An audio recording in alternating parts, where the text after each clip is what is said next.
Thank you all for showing up here.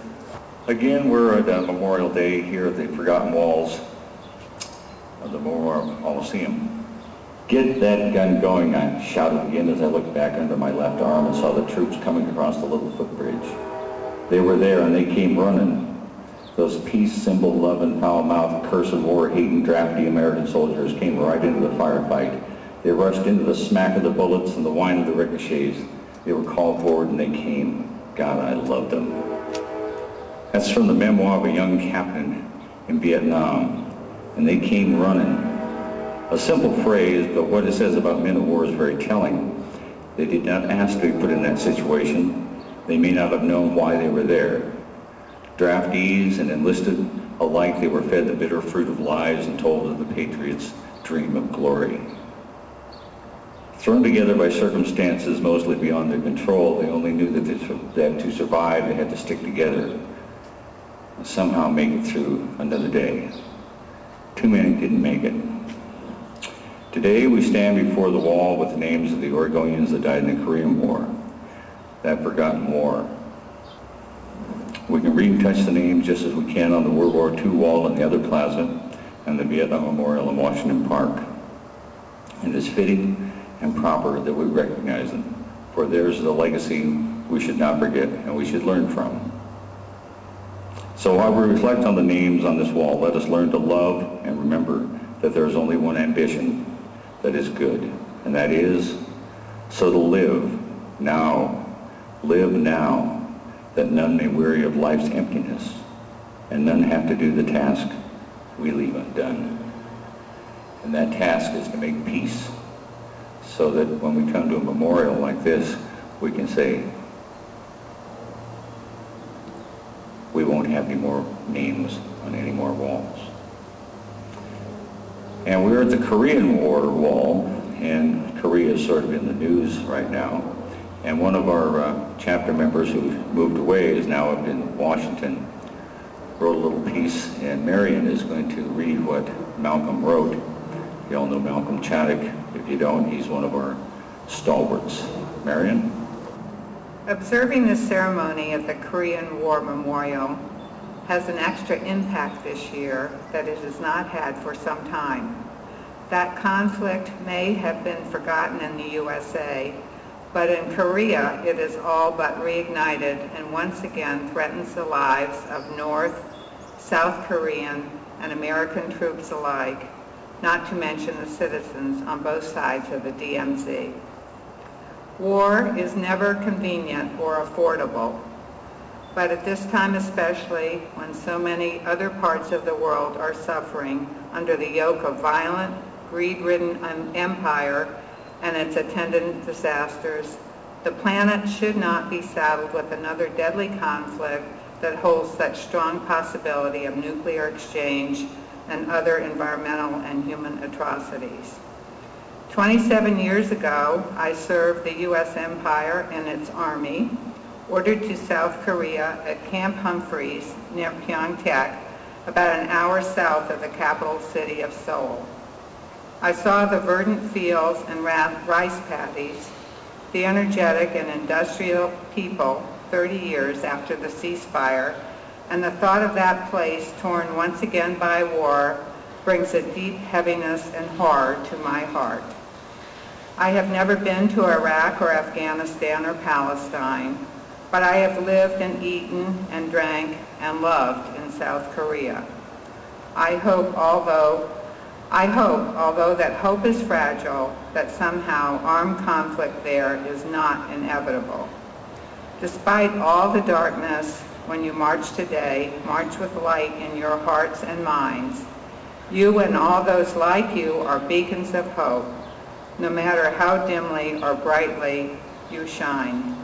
Remember, no act of conscience is wasted, and no motion toward peace is too small. It all counts, even if it seems that it changes nothing. Wage peace. Malcolm Chaddock. I'm Harvey Thorstead, Commander, U.S. Navy, retired, Vietnam vet, 1-year advisor, and I'd like to remind ourselves and many of you the cost of war goes way beyond those killed, the names on the walls here, the Vietnam Memorial. Iraq is over 9,000. Afghanistan now over 1,000. Yet this is just a small piece of the great price we pay. There are those wounded and maimed many times, those that are killed. Loss of limbs, brain injuries. It goes to their families to take care of them or in care facilities, and the difficulties that they have in trying to adjust to the world. And yet even that is small compared to the bigger picture. Approximately a third or better of those that serve a tour in combat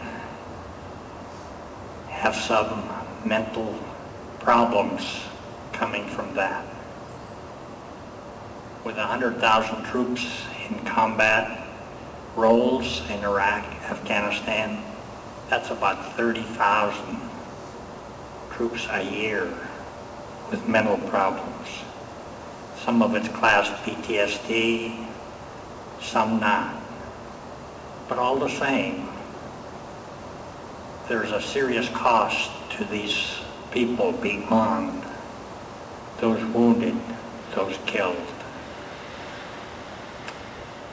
It's not too hard to see where mental problems come from. A checkpoint in Iraq, and somebody tries to run the checkpoint. They open up, kill a family, mother, father, kids. The fault at the checkpoint? People didn't understand what they were supposed to do, so they came within range and did not stop properly. Now the people that had killed this family, they have to live with that. There's a patrol out, and an insurgent sniper fires a burst or two, maybe kills one or two of the patrol, so the patrol considers themselves under attack in a busy city street, like maybe 6th and Broadway downtown. They open up on everybody in sight, 60, 70, 80 civilians killed. And after the aftermath, when they're doing their after-action report, start checking the casualties, they find no weapons. Well, they maybe happen to have a couple AK-47s or something they could throw out to photograph, and the report says 80, 100, whatever, insurgents killed in battle with U.S. patrol. But the people involved, they know what happened. They know they killed civilians, men, women, children, and they know that they falsified evidence to call them insurgents. They have to live with this. These stories go on and on. Winter Soldier is just full of them. You can go to IVAW website, check the Winter Soldier reports. They go on. It's small wonder that people have mental problems. We've taught to guard men, women, children, civilians. Thou shalt not kill from kids. And then we go over there and force our troops to do that very thing. Mental problems. 30,000 plus a year, going on 10 years, that's over 300,000. That's a good part of the population of Portland with mental problems. What happens? Some turn to alcohol, some turn to blood drugs, family abuse, family problems, many in jail, many of the homeless on our streets. Some go a little bit more positive in their views. Yeah, they join VFP. Make peace. I encourage all of you, push for peace. Talk to your congressman, Blumenauer, Wyden, Merkley. Letters to the editors. Keep peace alive. Stop this madness. I'm a soldier at war. I know you've seen my face before. I am red, white, and blue. I am black and brown and yellow too. I have killed and I have died, all alone and damaged deep inside. And the child I used to be was sacrificed for some insanity. Left the boy now half a man. My innocence was lost in a foreign land. Fought so hard and I fought so long. I fought for my country, right or wrong. In the eye of the slaughter, no star-spangled banner did I see. There is blood on the water, it's flowing like the blood inside of me. In smoke-filled rooms, the men of might will send your son somewhere to fight. And I am one of many more, just pawns in a holy war.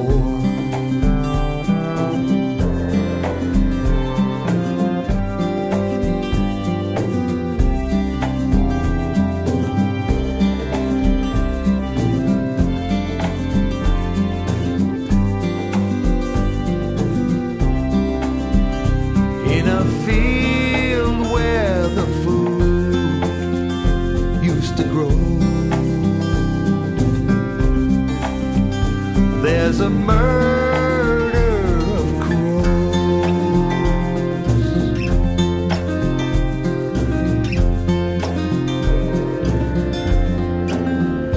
Now the In 2005, Brad Perkins, who's right up there at the top of the circle, came to Veterans for Peace Chapter 72 and said, you know, there's this space over here that's just perfect to adopt and make into a peace memorial.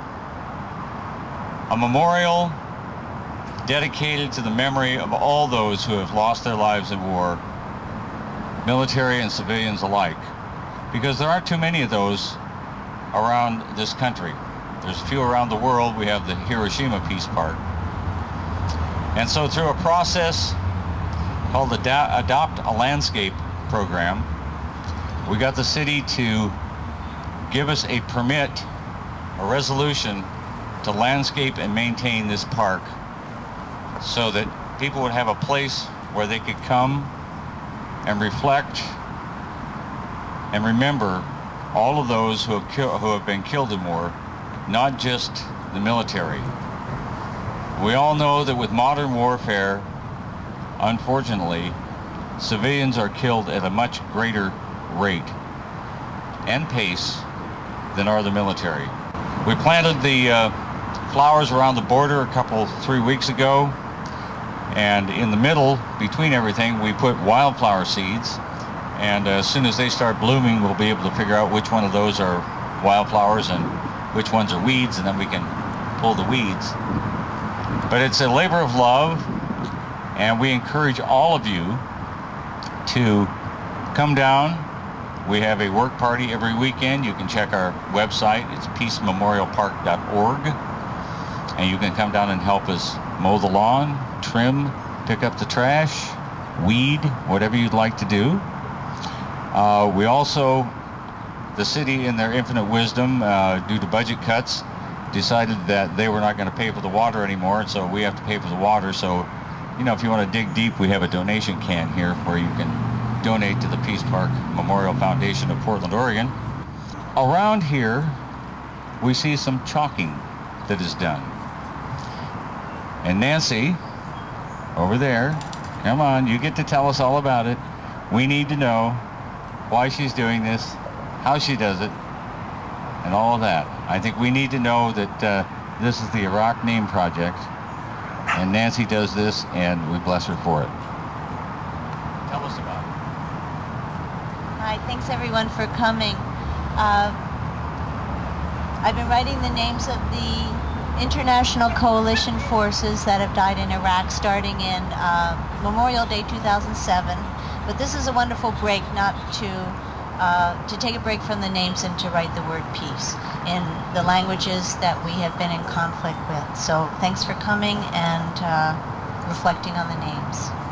Now, the other thing that we'd like to let you know that the Peace Park here, the Peace Memorial Park, is available for any events that you'd like to do. We've had weddings here, we've had concerts, we've had candlelight vigils, all those kinds of things. If you'd like to use it, just get in touch with us. We can let you know what requirements the city has. You can block off the sidewalks here if you want to block off the sidewalks. It doesn't cost anything, just a permit. That's all it is. We think it's a wonderful spot, and hopefully on the 4th of July we'll have something going on here. So what I'd like you to do is talk to your neighbor, see how you can network to make peace, because that's the most important thing we can do, is to make peace. I'm a soldier at war. I know you've seen my face before. Just the name and loaded gun. One more lost, forsaken son.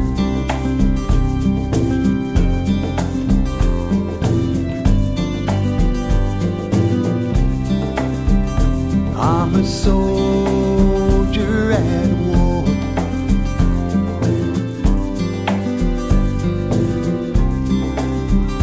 I'm a soldier.